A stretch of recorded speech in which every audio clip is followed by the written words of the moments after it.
কাশ্মীর সীমান্তের পহেলগাঁও হত্যাকাণ্ডের পাল্টা জবাব দিল ভারত। গভীর রাতে পাকিস্তানের জঙ্গি ঘাঁটি উড়িয়ে দিল ভারতের যুদ্ধ বিমান।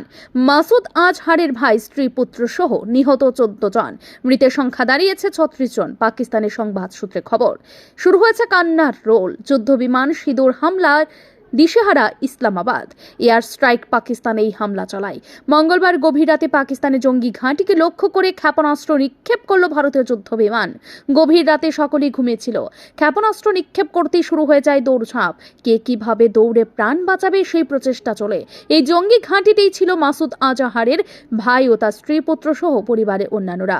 তবে ভারত যে পহেলগাঁও হত্যার জবাব দেবে তা আগে থেকে অনুমান করেছিল পাকিস্তান, কিন্তু এত তাড়াতাড়ি এর জবাব পেয়ে যাবে পাকিস্তান তা কেউ ভাবতেও পারেনি ইসলামাবাদ।